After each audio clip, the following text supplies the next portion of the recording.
व्यवस्थित.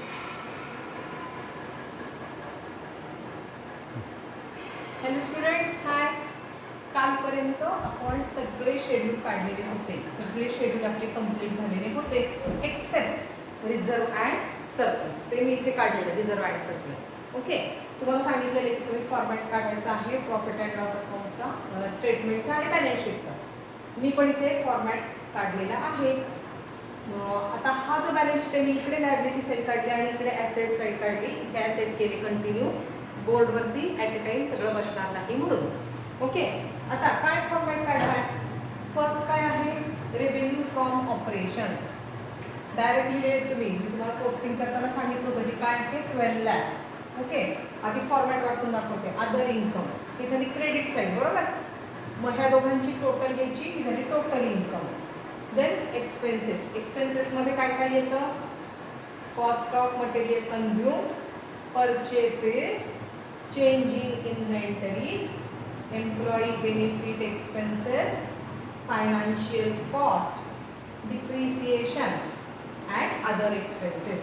या सगळ्यांची टोटल घ्यायची, त्याला नाव काय द्यायचं? Total expenses. आता खाली खूप आहे फॉर्मॅट आपल्याकडे, बरोबर. तुम्ही तो सगळा लिहिलेला असेल, पण काय आहे इथे मला थोडीशी स्पेस पुरत नाही, जागा पुरत नाही, म्हणून मी शॉर्टकट केलेला आहे. याच्यानंतर काय असतं? टोटल एक्सपेन्सेस नंतर profit before exceptional and extraordinary items. त्याच्यानंतर पुन्हा काय येतं? Exceptional items. त्यानंतर काय येतं? Profit before extraordinary items. हे सगळं लिहायचं फॉर्मॅटमध्ये, लक्षात आलं. अमाऊंट नसलं तरी डॅश डॅश देत जायचे. देन त्यातनं एक्स्ट्रॉर्डनरी आयटम लेस करायचे, मग येईल काय? पीबीटी. पीबीटी मीन्स काय? Profit before tax. मग या प्रॉफिटवरती टॅक्स 50%, 40% जो काही सांगितलेला आहे तो आपण काय करतो? चार्ज करायचा. टॅक्स एक्सपेन्सेस लेस करायचे. ह्या दोघांचं मायनस केल्यावरती काय येईल? Profit for the year. समजलं? हा प्रॉफिट फॉर द इयर कुठे मांडायचा? रिझर्व अँड सरप्लसला ॲड करायचं. इथे प्रॉफिट लॉसचा बॅलन्स आपण ऑलरेडी लिहिलेला आहे, त्याच्यामध्ये profit for the year he amount इथे येईल. लक्षात आलं? जुन्या फायनल अकाउंटला आपण काय करायचो? शेअर कॅपिटलला आपण ॲड करायचो. शेअर होल्डर्सला आपण तो प्रॉफिट देत असतो, तिथे प्रॉफिट अँड लॉस मांडतो. त्याऐवजी काय करायचं? इथे रिझर्व अँड सरप्लसला तो प्रॉफिट ॲड करायचा. समजलं? पुढचे पण आयटम आहेत. Earning per equity share dash dash देऊन टाकायचं. समजलं? आता नेक्स्ट पार्ट आहे बॅलन्स शीट. बॅलन्स शीटचा फॉर्मॅट आहे, लक्षात घ्या. बॅलन्स शीटचा format divided into 4 parts. First काय आहे? Equities and liabilities. आता इक्विटीज अँड लायबिलिटीज मध्ये काय आहेत? 4 पार्ट्स आहेत. कोणकोणते? Shareholder fund, second share application money, third आहे नॉन करंट लायबिलिटी आणि फोर्थ आहे करंट लायबिलिटी. बॅलन्स शीटची liability side divided into 4 parts. First काय आहे? Equities and liabilities. त्याच्यामध्ये 4 पार्ट केले. Shareholder fund, share application money, non current liability and current liability. लक्षात आलं? Then second part is assets. Assets again divided in 2. बघा, non current assets. Non current ॲसेटमध्ये काय येणार? Fix asset. मग fix ॲसेटमध्ये पुन्हा 2 कोणते येणार? Tangible assets and intangible assets. बरोबर. आता नॉन करंट ॲसेट बंद झाल्यानंतर काय आहे? 2 देतो मी. Non current assets, current assets. Second काय आहे? Current assets. करंट ॲसेट्स मध्ये काय आहे? 10% government securities, inventories, trade receivable, cash and cash equivalent, short term loans and advances and other current assets. ही झाली ॲसेट साईड. ॲसेट साईडचे फक्त 2च भाग येतात. कोणते? Non current asset and current asset. Non current ॲसेटमध्ये 2 पार्ट. Fix asset. फिक्स ॲसेटच्या again 2 tangible and intangible. आणि बाकी करंट ॲसेटमध्ये ओळीनी जे जे शेड्यूल आपण बनवले त्या अमाऊंट सगळ्या तुम्ही काय करायच्या? ट्रान्सफर करायच्या आहेत. समजलं तुम्हाला फॉर्मॅट? ओके, लक्षात आलं? आता नावं लक्षात यायला लागली. आता आपण काय करूया? शेड्यूलमधल्या सगळ्या अमाऊंट आपण इथे ट्रान्सफर करूया. ओके, फर्स्ट नंबरचं शेड्यूल काय होतं तुमचं? Share capital. हे काय आहे अमाऊंट आउटरला? 9 लाख. इथे 1 नंबर 9,50,000 आहे की नाही फर्स्ट नंबरचं. आता रिझर्व अँड सरप्लस कारण प्रॉफिट लॉसची अमाऊंट आपल्याला काय करायची असते, रिझर्व्ह अँड सरप्लसला टाकायची असते. म्हणून third loan from long term borrowings आहेत बरोबर. 3 नंबरचं लॉंग टर्म बॉरोइंग्स हे बघा इथे आहे 3 नंबर. काय करायचं long term borrowing 3 lakh tick mark करून टाकायची त्या अमाऊंटला, म्हणजे ती अमाऊंट ट्रान्सफर झाली. शॉर्ट टर्म बॉरोइंग्स आहे बघा इथे. शॉर्ट टर्म बॉरोइंग्स कुठे आहे, इथे 4 नंबर. किती आहे 1,63,720 बरोबर.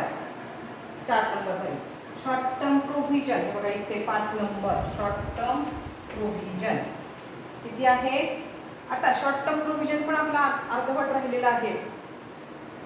प्रपोज डिव्हिडंड आपण दिलेले आहे 47,500. आता इथे टॅक्स टाकल्याशिवाय आपल्याला ते कंप्लीट करता येणार नाही, म्हणून थांबा तिथे लिहायचं राहू दे. ठीक आहे. नेक्स्ट टँजिबल ॲसेट्स किती होते टोटल टँजिबल ॲसेटची 13,17,000. इथे नोट्स आहेत, नोट्सचा नंबर टाका आपण. किती नोट्सचा नंबर होता 6 नंबर. 13,17,000 बरोबर. Next trade receivable 78,850. 78,850 समजलं.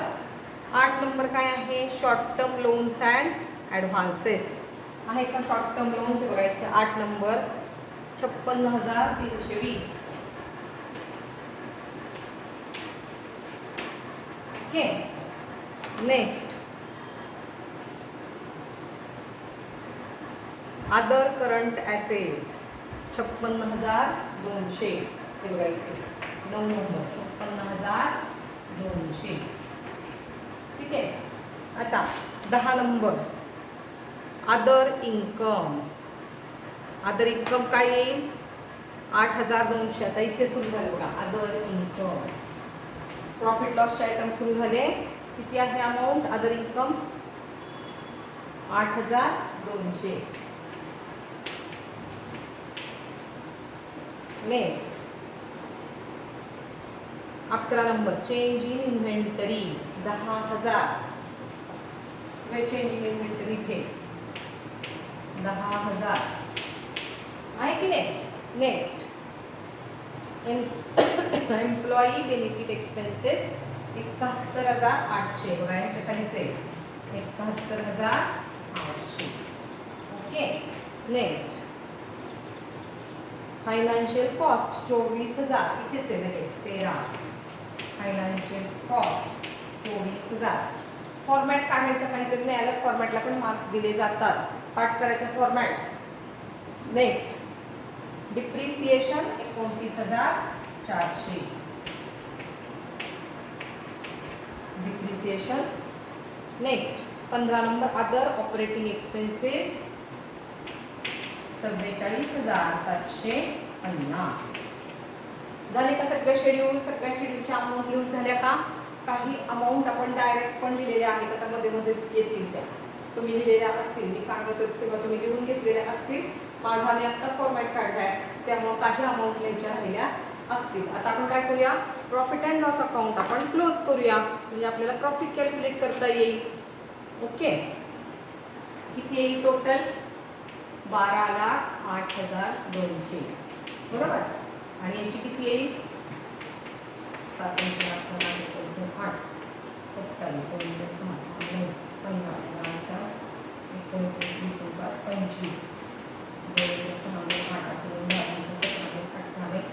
19.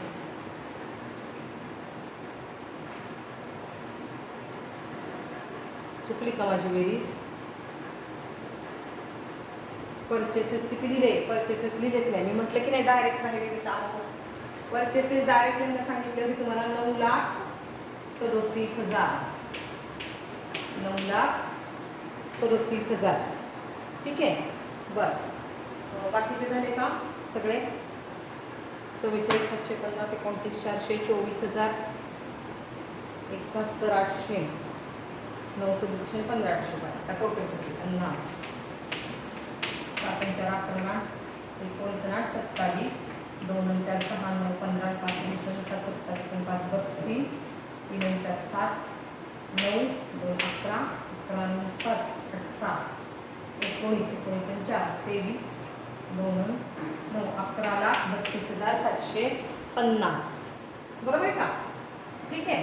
आता काय करायचं, यामधून ही अमाऊंट टोटल इन्कम मधून टोटल एक्सपेन्सेस लेस करायचे. म्हणजे काय येईल, प्रॉफिट बिफोर टॅक्स. किती येईल बघा, 5 आणि 5 10, 1 8 आणि 4 12 आणि 4 चला 1 8 न 3 दिले 5 10 न 3 7 75,450 हा काय आला प्रॉफिट बिफोर टॅक्स. आता आपल्याला त्यांनी टॅक्स किती का सांगितलाय, ॲडजस्टमेंटमध्ये टॅक्स सांगितलाय त्यांनी आपल्याला 50%.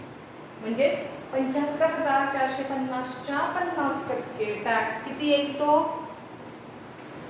बेरीला द्यायचं. 2 आणि बेत्रिक 6 बेसत्ती 14 बेसत्ती 14 बेसत्ती 14 बेत्रिक 10 बरोबर.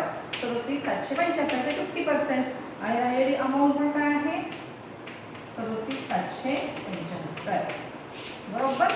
म्हणजेच प्रॉफिट किती आहे 37,775 सॉरी 775 की 725 आहे 25 आहे 25 37,700 11,32,750 आणि 12,08,200 यांचं लेस केले की किती आले 75,450 बरोबर आहे. बरं 75,450 मध्ये 37,725 बरोबर 37,725. आता हे 37,725 हा प्रॉफिट आपण कुठे घेतो, रिझर्व्ह अँड सरप्लसला ऍड करायचा 37,725 बरोबर. म्हणजे हा प्रॉफिटचा हिशोब आपला लागला. ठीक. टॅक्स एक्सपेन्सेस आपण कुठे लिहिणार आहोत, शॉर्ट टर्म प्रोव्हिजन. किती नंबरची नोट आहे, 5 नंबरचं शेड्यूल आहे बघा.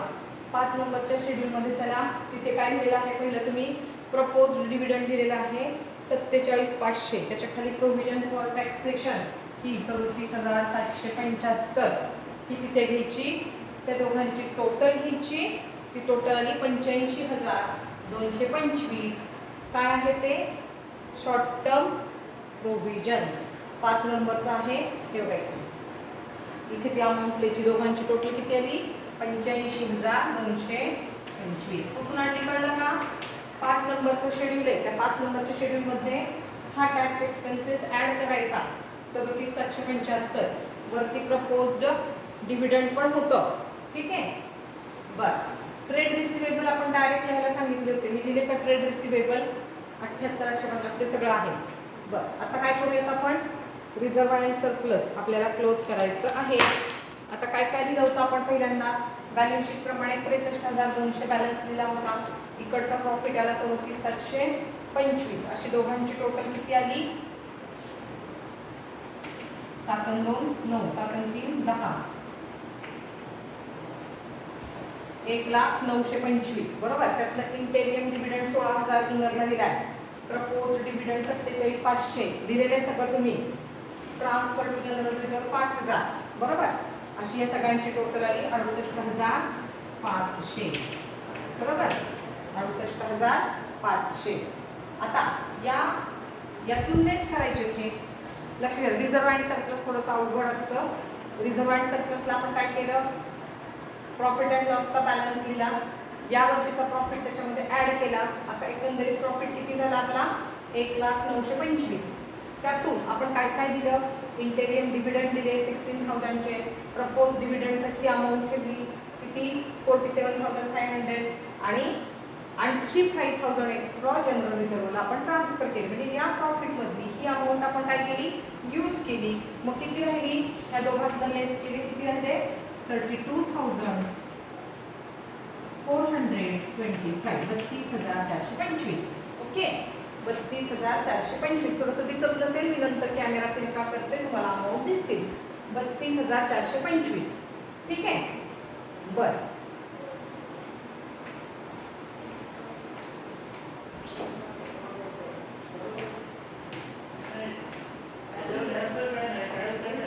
आता इकडचीच टोटल घ्यायची मला. बघा प्रॉफिट लॉस तर कळलं का तुम्हाला, ही एवढी अमाऊंट आपल्याजवळ आहे आणि या अमाऊंटमधून ही अमाऊंट आपण लेस केली. आता किती आली? 32,425. आता reserve fund as per trial balance, जो आपल्या ट्रायल बॅलन्स प्रमाणे रिझर्व्ह होता हा किती आहे? 1,70,000. त्याच्यामध्ये वरती एकदा हा जनरल रिझर्व्ह आपण ऍड केला, हा इथे काय करायचा? इथून लेस काय करायचं? दोन्हीकडे घ्यायचे, ट्रान्सफर टू जनरल रिझर्व्ह 5,000. म्हणजेच हा एकूण रिझर्व्ह किती झाला आपला? 1,75,000. म्हणजे प्रॉफिटमधून आपण यूज केलेले पैसे मायनस केले, आता तो प्रॉफिट इतका राहिला आणि आपला ऑलरेडी असणारा जो रिझर्व्ह आहे तो किती आहे? 1,75,000. अशी टोटल किती झाली? 2,07,425. 2,07,425 ही रिझर्व्ह अँड सरप्लसची अमाऊंट आपण कुठे घेणार? बॅलन्स शीटच्या लायबिलिटीला. 2 नंबरचं शेड्यूल अमाऊंट किती आहे? 2,07,425. रिझर्व्ह